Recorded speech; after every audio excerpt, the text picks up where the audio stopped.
J'espère que vous allez bien, j'espère que vous vous portez bien. Cela fait plusieurs jours que vous nous posez tous la même question, tous et toutes, parce que même les Algériennes, les femmes algériennes s'intéressent à cette problématique et à cette mystérieuse question. Ce n'est même pas une problématique, c'est devenu un mystère, c'est le mystère des 750 euros. Le mystère des 750 euros, à savoir cette nouvelle allocation touristique qui a été promise par Abdelmajid Tebboune aux Algériennes et aux Algériens depuis le 8 décembre 2024 et qui n'a toujours pas vu le jour. Et pourtant, au mois de janvier, de février 2024 jusqu'au mois de mars 2024, les autorités algériennes n'ont pas cessé de multiplier les promesses et de préparer un dispositif et de préparer des mesures et de préparer des annexes et des nouveaux locaux, plutôt des nouveaux bureaux de la Banque d'Algérie dans les ports et les aéroports, dans les principaux ports et aéroports du pays. Et pourtant, la nouvelle allocation touristique n'est toujours pas entrée en vigueur. Pourquoi? Parce qu'il n'y a pas eu un texte d'application de la Banque d'Algérie. Pourquoi? Parce que la Banque d'Algérie n'a pas encore préparé les mesures adéquates pour permettre l'entrée en vigueur de ces 750 euros. Mais pourquoi? Et c'est la véritable raison, c'est qu'Abdelmajid Tebboune a décidé, semble-t-il, de renoncer pour le moment à cette promesse qu'il avait faite aux Algériennes et aux Algériens. Et pour leur faire oublier, d'ailleurs, le mouton à 40 000 dinars, ça a été pour lui une façon de se rattraper par rapport aux 750 euros, parce qu'il a bien compris, on lui a bien expliqué qu'il ne pourrait pas exécuter cette promesse qui coûterait extrêmement cher. Donc, pour extrêmement cher à l'État algérien, qui périlleuse pour son application, périlleuse pour les finances publiques. C'est pour cette raison qu'il a essayé de se rattraper, qu'il a voulu se rattraper en mettant en place l'importation de 1 million de moutons à coût de, avec des prix, en subventionnant les prix des moutons qui ont été importés à coût de 40 000 dinars pour le rendre disponible aux plus nécessiteux, aux plus fragiles, aux foyers les plus pauvres du pays. Sur l'histoire des 750 euros, Tebboune a reculé, il n'en parle pas, il n'est plus pressé de les mettre en place et visiblement, selon nos sources, Tebboune a compris qu'il ne pourrait pas le mettre ni maintenant, ni d'ici le début, ni maintenant, ni pour le début de l'été. Il faut savoir que nous sommes le 22 mai, l'été c'est dans un mois. Les Algériennes et les Algériens vont vouloir voyager et prendre leurs vacances et c'est l'allocation touristique devient une vitale ou nécessaire ou importante aux yeux des Algériens et des Algériennes et des Algériens qui vont partir à l'étranger, aux yeux des familles algériennes qui vont partir à l'étranger à partir et durant l'été. Alors pourquoi on ne va pas l'appliquer les 750 euros? On l'a déjà expliqué, Abdelmajid Tebboune donc l'a déclaré, l'a promise le 8 décembre 2024. Il pensait qu'on allait la mettre en place à partir du 1er février 2025. Ça n'a pas été le cas parce que l'ancien ministre des Finances, Aziz Faïd, l'a trompé, l'a induit en erreur. Il s'est engagé à la mettre en place au cours du mois de janvier jusqu'au fin janvier 2024, fin janvier 2025, début février 2025. Or, rien n'a été mis en place puisque l'Aziz Faïd avait menti à Tebboune. Il ne lui avait pas dit qu'il fallait un texte d'application, des décret, des précisions, des modalités et que la distribution de cette allocation touristique ou le cahier de charge, entre guillemets, les critères qui doivent déterminer son octroi à un nombre bien précis des Algériennes et des Algériens doivent faire l'objet d'un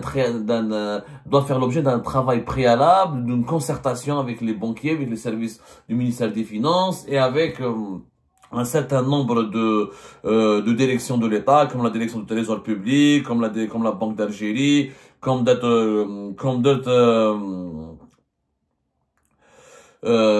d'autres institutions importantes du pays qui ne sont pas préparées pour pouvoir offrir convenablement et selon un circuit bien contrôlé et bien organisé cette fameuse allocation touristique, cette fameuse nouvelle allocation touristique de 750 euros. Donc, Tebboune s'énerve, rappelez-vous, le 2 février 2025, il a limogé l'Aziz Faïd, il a nommé un nouveau ministre des Finances qui doit s'occuper de ce dossier. Ensuite, il y a eu le Ramadan. Donc, Tebboune et son gouvernement, ils se sont entendus de reporter cette question de l'allocation touristique après le mois du Ramadan. Sauf que, qu'est-ce qui s'est passé après le mois du Ramadan? Rebondissement mondial. Donald Trump déclenche une guerre commerciale avec le monde entier, notamment avec la Chine, etc. à partir du 2 avril 2025, puisqu'à partir du 2 avril 2025, Donald Trump décide de lancer une guerre commerciale et de lancer d'appliquer des droits de douane sur l'ensemble du monde, et notamment à un nombre incalculable et considérable de pays à travers le monde, que Donald Trump voulait sanctionner parce que ces pays-là n'importent pas ou n'achètent pas suffisamment de produits américains, alors que ils exportent beaucoup de leurs produits à l'étranger. Rappelez-vous ce qui s'est passé. Donc, à partir du 2-3 avril, le monde entier a été ébranlé par la guerre commerciale qui avait été lancée par Donald Trump, qui a voulu donc changer ou chambouler l'ordre économique mondial afin de imposer aux autres pays du monde d'acheter davantage de produits américains et de réduire le déficit commercial des États-Unis d'Amérique. Attention, des droits de douane qui ont été imposés à 185 pays et territoires à travers le monde. Donc, ça a bousculé, comme l'ont dit les experts, des décennies de politique économique internationale, des décennies d'économie mondiale ou des décennies de politique de commerce international. Qu'est-ce qui s'est passé à la suite? Les prix du baril du pétrole se sont effondrés. Et le baril du pétrole, depuis le mois d'avril 2025, il est sous la barre des 70 $. Aujourd'hui même où je vous parle, on est le 22 mai, pratiquement presque 2 mois après, 1 mois et 20 jours, voilà, 1 mois et 20 jours, voilà, on va dire, le baril du pétrole est à 64 $. Le baril du pétrole, il a extrêmement reculé depuis le début de l'année 2025 à plus de 14,15%, 14%. Depuis 1 mois, une chute de 5%. Depuis 3 mois, une chute de 14%. Depuis une année, le prix du baril du pétrole a chuté de plus de 21%. Le problème, c'est que cette situation, cette nouvelle configuration économique internationale a complètement chamboulé les calculs de Abdelmadjid Tebboune de son gouvernement. Pourquoi? Parce qu'avec un baril de pétrole à moins de 70 $, l'Algérie, elle est dans le rouge. Pourquoi? Je fais de la pédagogie à chaque fois, je vous dis pourquoi. Parce qu'il faut que les Algériennes et les Algériens comprennent que la question d'aller 750 €, ce n'est pas une simple question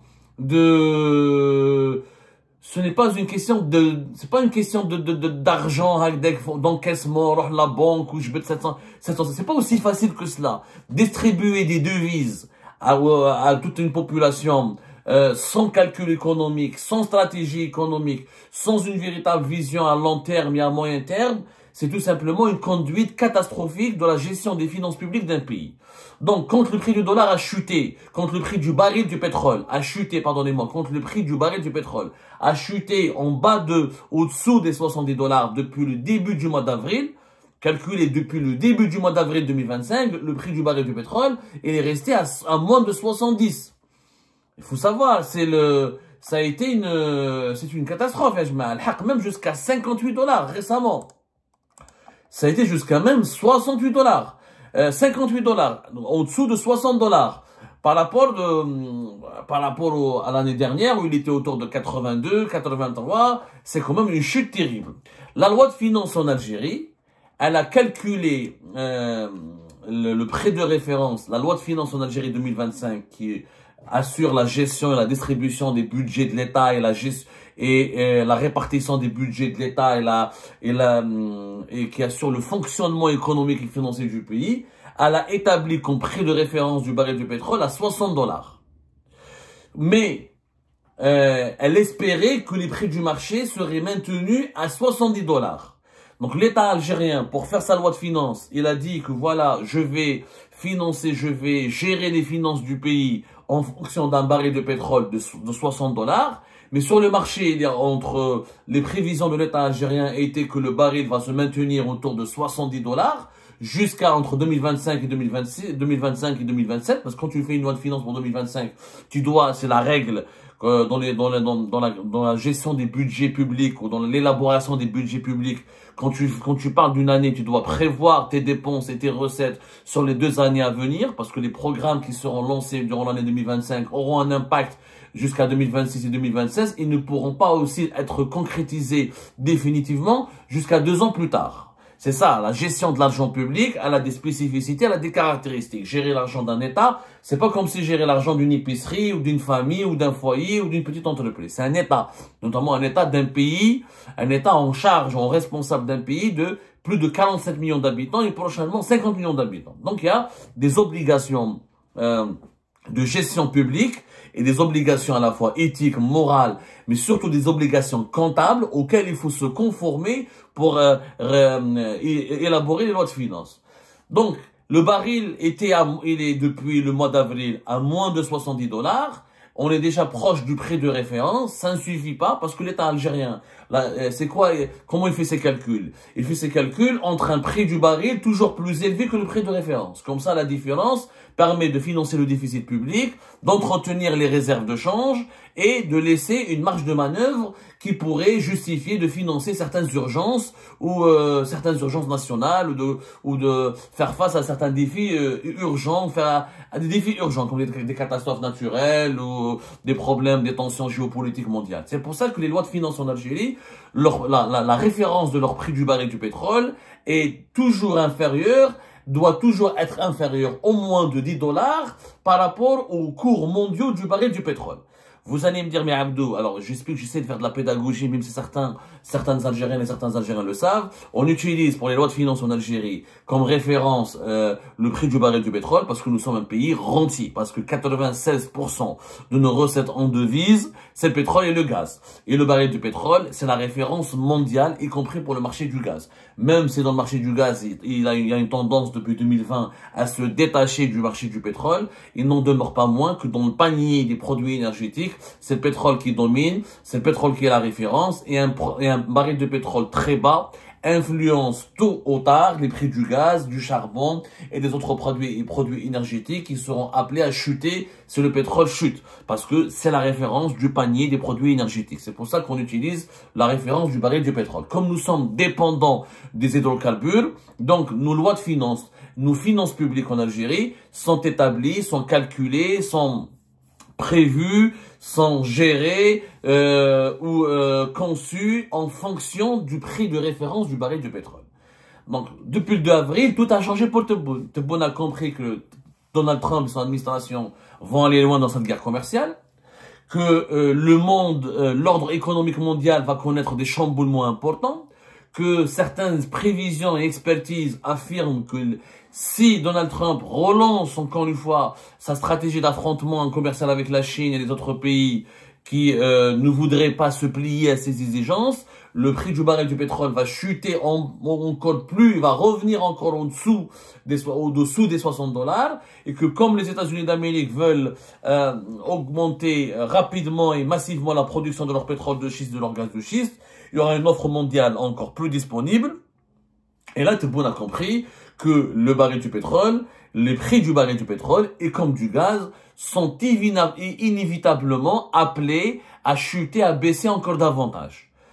Si ça chute et ça baisse, les réserves de change de l'Algérie sont en danger. Les réserves de change de l'Algérie auraient dû atteindre à la fin de l'année 2024 72 milliards $. Sauf que, vu l'année 2025, comme on l'a commencé, et que les revenus sont déjà faibles par rapport à l'année 2024, nos réserves de change sont redescendues au-dessous de 60 milliards $. Donc, regardez les paramètres financiers qui sont à la disposition du président algérien. Des réserves de change de moins de 70 milliards $. Des réserves de change qui vont encore chuter, puisque les revenus du pétrole et du gaz vont chuter en 2025 par rapport à 2024. Donc l'État algérien, pour financer certaines dépenses en devises, pour combler ses déficits, pour acheter des armes, des produits agricoles, des matières agricoles premières, des matières agricoles essentielles et indispensables à la population algérienne, pour les médicaments, pour certains composants, pour certaines machines industrielles, il est obligé de puiser dans les réserves de change. C'est-à-dire que les réserves de change vont baisser encore plus durant l'année 2025. Les prix du pétrole vont baisser, les prix ont baissé, sont en train d'emprunter une courbe très descendante et inquiétante, avec un scénario cauchemardesque de voir le baril du pétrole plus bas que la barre des 60 $ jusqu'à même 50 $. Des tensions économiques et géopolitiques mondiales très vives, qui pourraient encore aggraver la chute des prix des hydrocarbures. Quand le pétrole baisse, encore une fois, le prix du gaz ne résistera pas et va baisser. Et que nous, plus de 60% de nos exportations, c'est du gaz. Et encore une fois, 96% de nos ressources, de nos revenus, de la source de nos revenus en devises, c'est le pétrole et le gaz. Donc, la conjugaison de ces trois paramètres a obligé Abdelmadjid Tebboune d'oublier les 750 €. Pour une raison simple. nous avons 3,5 millions d'Algériens qui partent uniquement en Tunisie. Les Algériens qui partent en vacances ou qui se déplacent l'été sont pratiquement de 4 millions. 4 millions et quelques. Ça peut atteindre les 5 millions si on compte les pèlerins, les déplacements familiaux, intrafamiliaux. Donc, si on met en place la nouvelle allocation touristique des 750 €, ça va coûter à l'État algérien entre 3,7 milliards jusqu'à 4 milliards et quelques de dollars. 3,7, 3,8 jusqu'à 4 milliards, jusqu'à 4 milliards et demi de dollars. Voilà. Ça peut aller même jusqu'à 5 milliards de dollars s'il y a des dérives, s'il y a des processus de contrôle, c'est le processus qui a été mis en place pour contrôler la distribution et le déblocage ou l'octroi de cette nouvelle allocation touristique n'est pas vraiment bien huilé et strict et sévère. Donc, au bas mot, 3,7, 3,8 jusqu'à 4 milliards et demi de dollars. C'est énormément d'argent pour l'État algérien. Ça veut dire qu'il doit les prendre des réserves de change. Parce que les devises qui vont être financées, l'allocation touristique, ce sera 750 € au taux de change officiel. Or, la valeur du dinar, elle est en train de chuter. La valeur du dinar, c'est la véritable valeur du dinar, c'est le taux de change parallèle. Pas le taux de change. Le taux de change officiel, c'est le dinar qui est subventionné. L'État algérien est obligé de subventionner le dinar pour pouvoir permettre aux Algériennes et aux Algériens d'acheter les euros, de prendre des devises à un taux qui est abordable. Parce que si on met le taux de change réel, les 750 € vont coûter énormément cher aux foyers algériens et il n'y a pas d'intérêt à aller les prendre à la banque, ils vont tous les prendre dans le marché informel. Du coup, comme le dinar il a chuté, parce que quand les prix du baril du pétrole, les prix des hydrocarbures, les prix des hydrocarbures, que ce soit baril du pétrole ou prix du gaz naturel ou du GNL, quand leur prix chute et baisse, l'État algérien est obligé de dévaluer le dinar. Pourquoi? Et dévaluer le dinar pour quand il va gagner des ressources en devises, quand il va les convertir en dinars, en dévaluant la valeur du dinar, en baissant la valeur du dinar, en dévalorisant la valeur du dinar, il va avoir un volume plus important en dinars. L'État algérien fait toujours ça. Quand le baril du pétrole chute, quand les prix des hydrocarbures et le revenu en devises ramènent de moins en moins de revenus en devises pour l'Algérie, l'État algérien est obligé de dévaluer le dinar. Pourquoi? Pour augmenter le volume de la monnaie en dinar et pour pouvoir payer les fonctionnaires, financer les finances publiques, financer les dépenses publiques, financer les dépenses sociales de l'État. Il a besoin de dévaluer le dinar pour fabriquer de la monnaie et pour donner l'impression que les ressources financières de l'État n'ont pas été impactées en dinars par la baisse des revenus en devises. C'est une règle que l'État algérien a toujours utilisée. Maintenant, s'il met en place l'allocation touristique avec un dinar plus faible, avec des revenus en devises plus faibles à cause de la chute des prix des hydrocarbures, avec une économie mondiale perturbée, des tensions économiques importantes dans le monde à cause de la guerre commerciale de Donald Trump, et avec une chute peut-être encore plus grave des prix du baril du pétrole dans les semaines, dans les mois à venir, ça serait un énorme gâchis financier pour l'État algérien. L'Algérie n'a pas les moyens, ne peut pas se permettre le luxe d'octroyer, de financer une allocation touristique à 750 € pour toutes les Algériens et pour tous les Algériens dans ce moment-là, qui est marqué, dans ce contexte-là, qui est marqué par les tensions, qui est marqué par les bouleversements économiques et politiques mondiaux provoqués par la nouvelle politique de Donald Trump. Donc c'est à cause de Donald Trump en partie que l'Algérie ne peut pas mettre en place l'allocation touristique des 750 €. Voilà la vérité de la vidéo. Pour se rattraper, pour un peu faire oublier aux Algériennes et aux Algériens son incapacité à tenir sa promesse des 750 €, Abdelmadjid Tebboune donc a fait un pari, a fait un coup de poker qui consiste à importer 1 million de moutons pour les distribuer auprès des Algériennes et des Algériens, espérant que la disponibilité d'un mouton à 40 000 dinars qui est subventionné par l'État algérien, les 1 million de moutons vont nous coûter entre 400 et quelques, presque 500 millions de dollars. C'est beaucoup moins cher que l'allocation touristique qui va coûter à l'État algérien plus de 3, jusqu'à même 4 milliards, voire plus de 4 milliards de dollars. Donc Tebboune dit, je préfère dépenser entre 400 et 500, presque 500 millions de dollars que de dépenser presque 4 milliards de dollars. L'État algérien va économiser de l'argent et il va donc économiser ses réserves de change. Voilà ce qui s'est passé réellement autour de cette question de l'allocation touristique de 750 € qui ne pourra pas voir le jour aujourd'hui, ni pendant l'été, sauf si Abdelmajid Tebboune décide de se tirer une balle dans la tête et ou là dans le pied, ou de se tirer même, de se métrailler lui-même, de se métrailler directement, et donc de se conduire de façon suicidaire. Mais je pense que Tebboune a pris conscience qu'il ne peut pas, que l'Algérie n'est pas capable de concrétiser cette promesse des 750 euros.